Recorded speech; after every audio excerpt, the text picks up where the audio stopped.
Olá pessoal, sejam muito bem-vindos à nossa segunda aula da série de Neurofisiologia do Controle Motor e hoje nós vamos falar sobre as unidades motoras. Então nós vamos inicialmente conceituar, entender o que são essas unidades motoras, vamos entender como essas unidades motoras são classificadas e vamos entender como a taxa de produção de força muscular é controlada. Eu sei que no final da última aula eu falei que iniciaríamos hoje aqui falando sobre reflexos musculares, mas a minha mente falha, eu esqueci que antes de falar dos reflexos, obrigatoriamente nós precisamos entender o universo dessas unidades motoras. Então não vamos perder tempo, vem comigo porque o tempo é curto. Então, inicialmente, conceito. O que são unidades motoras? É muito comum as pessoas confundirem fibras musculares com unidades motoras. E não é a mesma coisa, tá? A unidade motora é um complexo formado por um neurônio motor, um motoneurônio alfa, e todas as fibras por ele inervadas. Então, vamos dar uma olhada nisso aqui para a gente entender melhor. Na aula passada, onde eu falei de organização do nosso sistema motor, eu expliquei para vocês que no nível 1 da hierarquia, eu tenho os neurônios motores e que os corpos desses neurônios motores estão localizados principalmente na medula, apesar da gente ter corpos de neurônio motor também no tronco encefálico. E aí, os axônios desse neurônio motor, eles vão deixar a medula e vão inervar a musculatura esquelética. Eu vou pegar agora essa imagem e ampliar um pouquinho para cá para a gente entender melhor. Está aqui, corpo do motoneurônio alfa na medula, axônio se projetando para a periferia e inervando a fibra inervando o músculo esquelético. Observem aqui que um único neurônio motor ele é capaz de inervar várias fibras musculares. Isso é o que a gente chama de unidade motora. Neurônio motor é uma unidade motora? Não. Fibras musculares são unidades motoras? Não. Quando eu junto as duas coisas, aí sim eu tenho uma unidade motora. Então é o complexo formado por esse neurôniozinho aqui e todas as fibras que ele inerva. Tudo bem? Características importantes dessas unidades motoras. Primeira coisa, vamos pegar aqui um corte transverso, vamos cortar essa fibra muscular aqui, né, e apresentar aqui ao lado esse corte transverso para a gente entender como a unidade motora se organiza no nosso músculo esquelético. Observem aqui, pessoal, que eu tenho várias fibras musculares que foram tingidas em vermelho. Isso foi feito dessa forma para poder mostrar para a gente que as fibras inervadas por esse neurôniozinho aqui, ó, representado em vermelho também, elas não ficam concentradas, juntinhas em uma determinada região do músculo. Muito pelo contrário, essas fibras ficam dispersas, elas ficam espalhadas na musculatura esquelética. E isso é importante do ponto de vista funcional por dois motivos principais. Motivo número 1, quando eu ativar essa unidade motora aqui, eu não vou ativar apenas uma regiãozinha do músculo esquelético. Eu vou ativar uma grande área do meu músculo esquelético. Isso vai nos permitir uma produção de força, de certa forma, relativamente homogênea nas diferentes partes do músculo. Então essa é uma das relevâncias dessa distribuição, dessa dispersão das fibras musculares que vão compor a nossa unidade motora. E a segunda relevância funcional dessa organização é que, imagine, se eu por acaso lesionar uma unidade motora dessa que cobre essa área aqui, eu tenho outras unidades motoras cobrindo a mesma área. Então, o impacto funcional dessa lesão de uma ou outra unidade motora ele não vai ser tão significativo, né, desde que eu tenha outras unidades motoras cobrindo a mesma área. Então, esses são dois fortes motivos que nos levam aí a inferir sobre a importância dessa distribuição espacial aqui das nossas unidades motoras. Tudo bem? Bom, a gente entendeu já o que é uma unidade motora e como ela está organizada. O segundo passo é a gente entender que existem diferentes tipos de unidades motoras. Assim como nós temos diferentes tipos de fibras musculares, nós temos diferentes tipos de unidades motoras. E eu já posso afirmar aqui para vocês que a característica da fibra muscular ela tem uma forte relação com a característica do neurônio que inerva essa fibra. Vamos dar uma olhadinha com calma nisso? Então, olha só. Anota aí, pessoal. Nós temos 3 tipos de unidades motoras. Eu tenho uma unidade motora que eu vou chamar de unidade motora rápida e fatigável. Eu tenho uma unidade motora lá no outro extremo que eu vou chamar de unidade motora lenta e resistente à fadiga. E tem uma terceira unidade motora que fica entre esses dois extremos, que é a unidade motora rápida e resistente à fadiga. Vamos dar uma olhadinha nisso aqui com imagem, que fica mais fácil. Primeiro, vamos entender a taxa de produção de força dessas diferentes unidades motoras. Na linha azul, nós temos a representação da força produzida pela ativação de uma unidade motora rápida e fatigável. Observe que ela, dentre os 3 tipos de unidade motora, essa unidade motora é a que se destaca em termos de produção de força. Unidade motora rápida e fatigável. Quando é que a gente recruta essa unidade motora? Quando você vai levantar de uma cadeira, quando você vai saltar, quando você vai levantar um peso, tudo bem? A gente recruta essa unidade motora rápida e fatigável. Essa unidade motora, na verdade, o motoneurônio dessa unidade motora inerva principalmente as fibras do tipo 2X, ok? Fibras do tipo 2X, que são as fibras de contração rápida. Por isso que ela tem essa capacidade toda aqui de produzir força.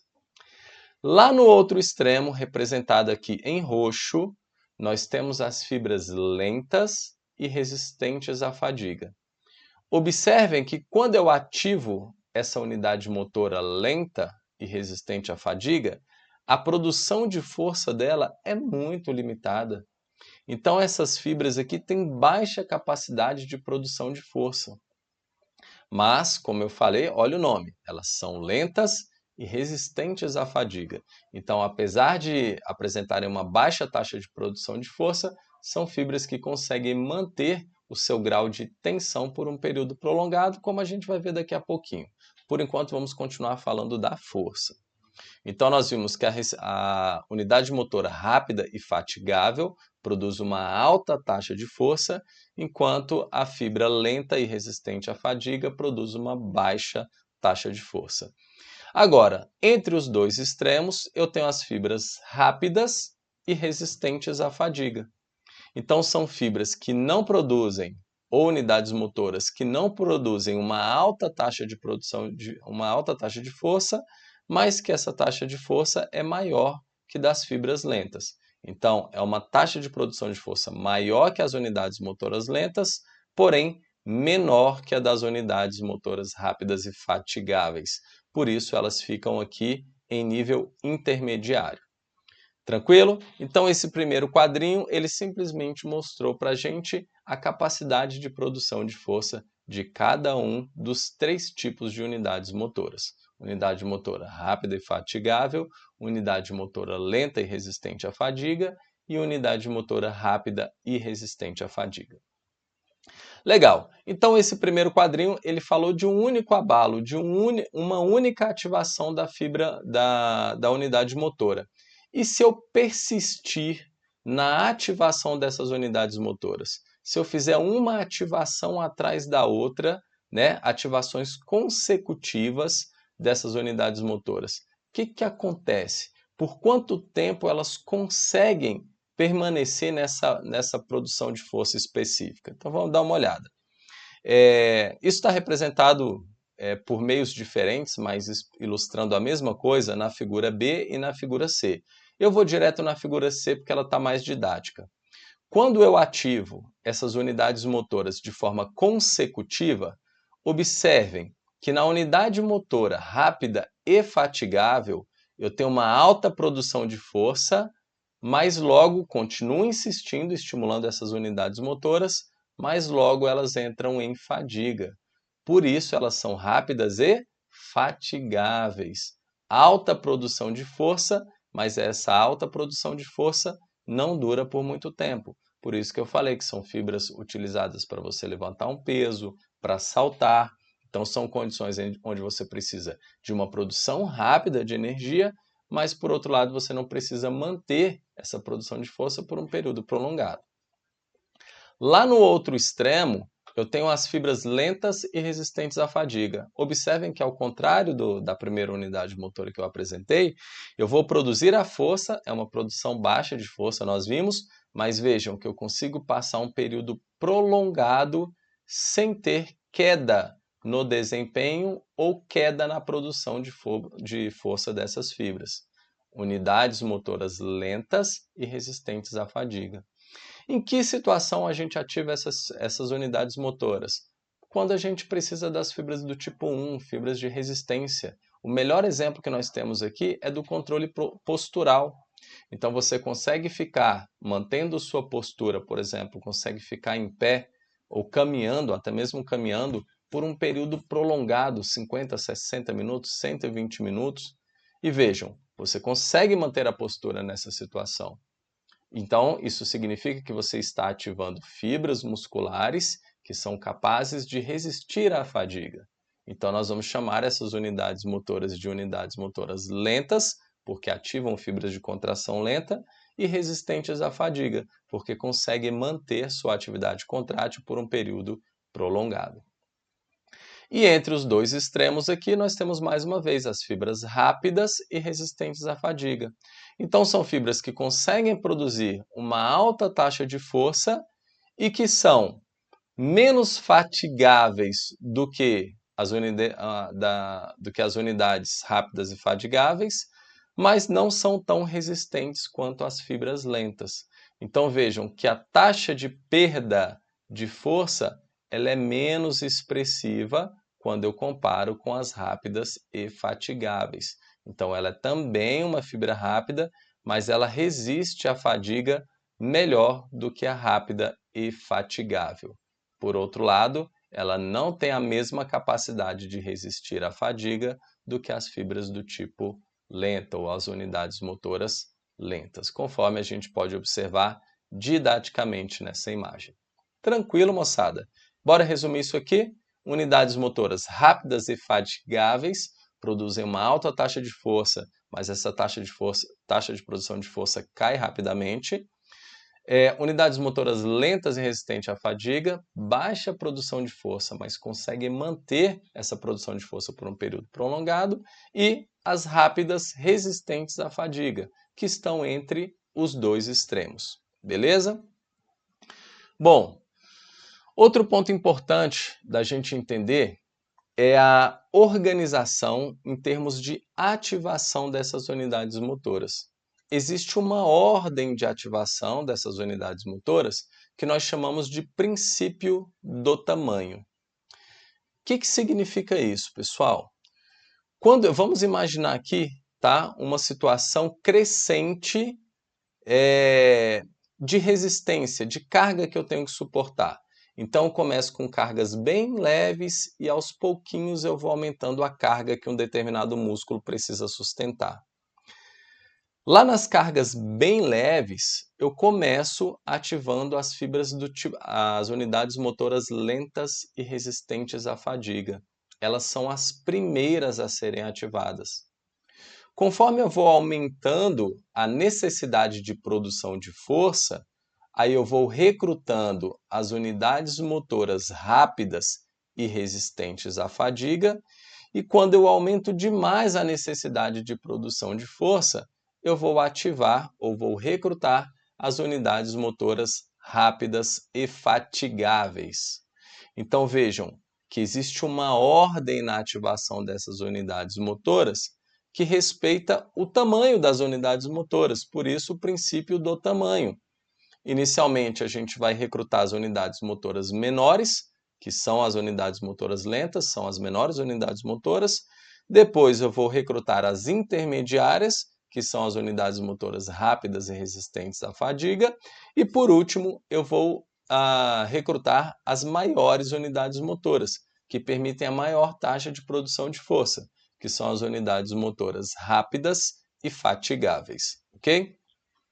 E aí nessa imagem aqui, lá do nosso livro-texto, que é o livro do Purvis, ele ilustra isso aqui, né, de uma certa forma.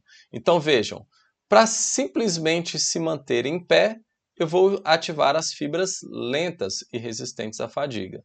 Se eu começar a caminhar ou correr, eu vou ativar as fibras rápidas e resistentes à fadiga, as intermediárias.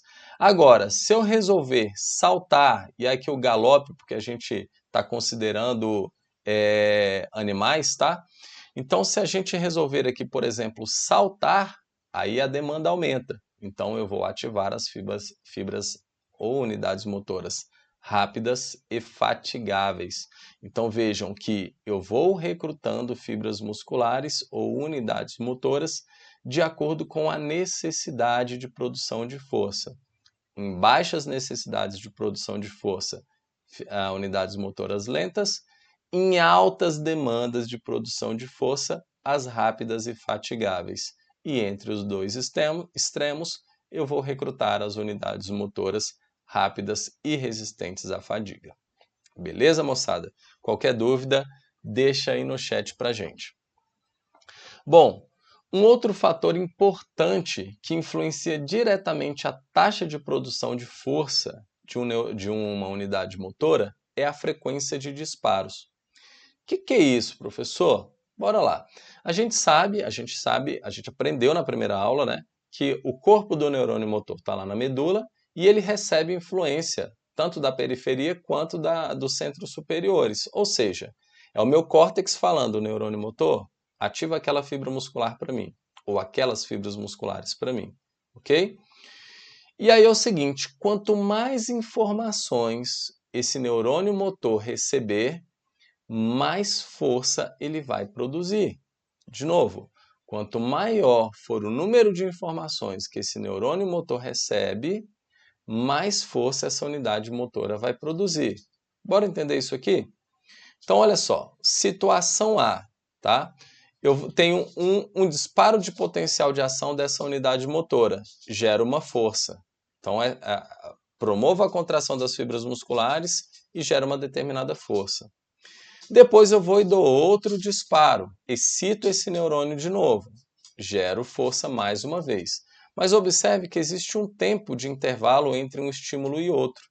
Isso faz com que esses dois abalos aqui, ó, não sejam somados, eles sejam dissociados.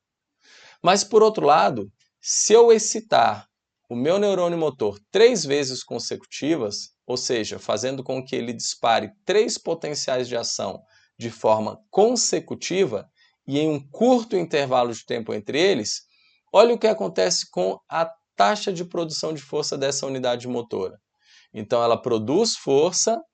Antes dessa unidade motora relaxar, eu ativo ela de novo, ela produz mais força, então eu tenho uma somação. E antes dela relaxar, eu ativo de novo, produzindo mais um pouquinho de força. Então isso aí, pessoal, é o que a gente chama de princípio da somação em neurociência, tá? Que está diretamente relacionado ao quê? À frequência de disparos. Quanto mais ativado estiver o seu neurônio motor, maior vai ser a produção de força naquela unidade motora ou daquela unidade motora. E é óbvio que isso tem um limite. Observe que chega um momento que a gente aumenta a frequência de ativação dessa unidade motora, mas eu não consigo ganhos adicionais de força, porque eu já alcancei a máxima capacidade de produzir tensão nessa unidade motora. Essa situação a gente chama de tétano. Beleza? Tétano. E aí, no caso, tétano incompleto. Por que tétano incompleto? Porque existe essa oscilação aqui, ó, entre o pico de força e o vale, a porção mais alta, mais baixa. Só por causa disso, a gente chama isso de tétano incompleto. Tétano completo seria quando acontecesse isso aqui, ó.